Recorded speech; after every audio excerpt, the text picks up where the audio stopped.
ये है मरु प्रदेश राजस्थान।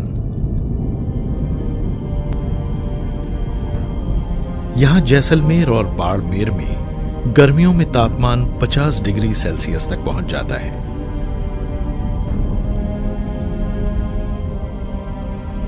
यहां मौजूद रेत के टीले जीवन विहीन और बंजर लग सकते हैं,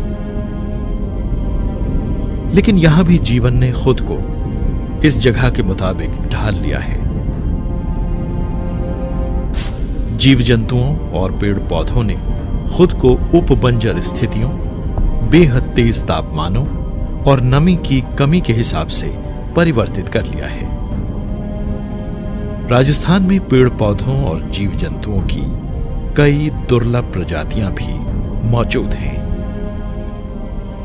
हालांकि राजस्थान को एक रेगिस्तानी राज्य कहा जाता है, लेकिन फिर भी यहां विविधता बेहिसाब है। अरावली श्रृंखला दक्षिण पश्चिम से उत्तर पूर्व दिशा में फैली है और इस इलाके को 2 हिस्सों में बांटती है। पहाड़ी और ऊबड़ खाबड़ दक्षिण पश्चिमी इलाका और कम वन वाला उत्तर पश्चिमी क्षेत्र यानी निर्जन थार, जहां हर साल केवल 2 से 4 इंच बारिश ही होती है। पूर्वी हिस्से में बाघ और प्रवासी पक्षी रहते हैं, जबकि सूखे और बंजर पश्चिमी इलाके कई प्रवासी पक्षियों के लिए सर्दियों का एक आशियाना भी है, जो साइबेरिया और यूरोप जैसी दूर दराज जगहों से आते हैं। इसके अलावा देश के अन्य हिस्सों से पेलिकन और फ्लेमिंगो पक्षी भी यहां आते रहते हैं।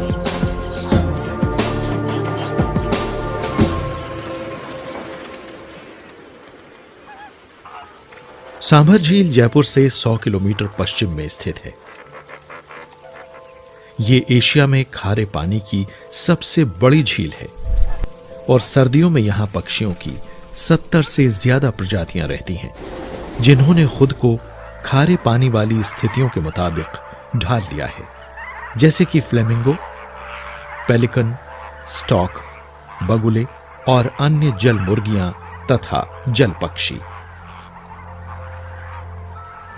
सांभर झील की लंबाई 35 किलोमीटर से ज्यादा है और अंतर्राष्ट्रीय महत्व की इस जलराशि को रैमसर साइट घोषित किया गया है।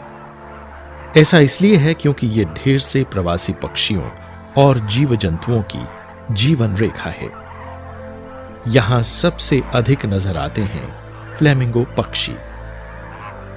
यहां एल्गी के खूब खिलने और पोषक तत्वों से भरपूर पानी के कारण सांभर लेक में ढेर सी गतिविधियां चलती रहती हैं। स्थानीय तौर पर फ्लेमिंगो को सुरखाब या फ्लेम बर्ड कहा जाता है और इन्हें अपना गुलाबी और किरमिजी रंग अपनी खारे पानी वाली खुराक में मौजूद बीटा कैरोटीन से मिलता है। जिस फ्लेमिंगो की जितनी बेहतर खुराक होती है, उसका रंग उतना ही गहरा होता जाता है।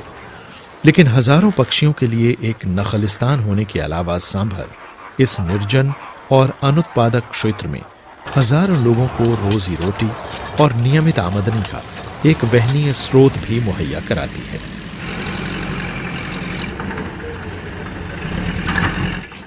सांभर की नमक की क्यारियों से हर साल 200 टन से ज्यादा नमक पैदा होता है, जो भारत के कुल नमक उत्पादन का करीब 10% होता है।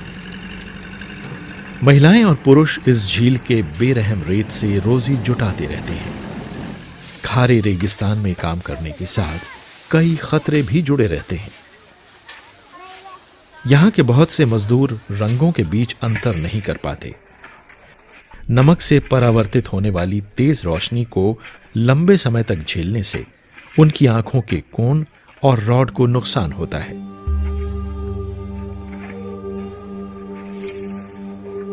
इसके अलावा खारे पानी में लंबे समय तक रहने के कारण इन कामगारों के हाथों और पैरों में दरारें पड़ जाती हैं।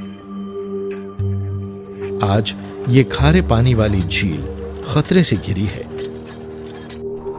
इंसानी गतिविधियों में वृद्धि होने के कारण इस खारी झील की प्राकृतिक प्रक्रिया बाधित हुई है, जिससे न केवल स्थानीय समुदायों की जिंदगी मुश्किल में पड़ती जा रही है, बल्कि साल के 6 महीने जो जगह प्रवासी पक्षियों के लिए एक सुरक्षित आशियाना हुआ करती थी, उसके लिए भी खतरा पैदा हो रहा है। सांबर झील दम तोड़ रही है, इसके किनारे सिकुड़ रहे हैं और यहां आहार की भी कमी होती जा रही है। लिहाजा ये झील प्रवासी पक्षियों को संभाल नहीं पा रही। 80 के दशक की शुरुआत में जहां 5 लाख फ्लेमिंगो यहां आते थे, अब उनकी तादाद घटकर सिर्फ 30,000 रह गई है। यह झील एक अंतर्राष्ट्रीय विरासत, एक रैमसर साइट है। अगर हमें इस प्राकृतिक पर्यावास को बचाना है तो सख्त कानून और राजनीतिक इच्छा शक्ति की आवश्यकता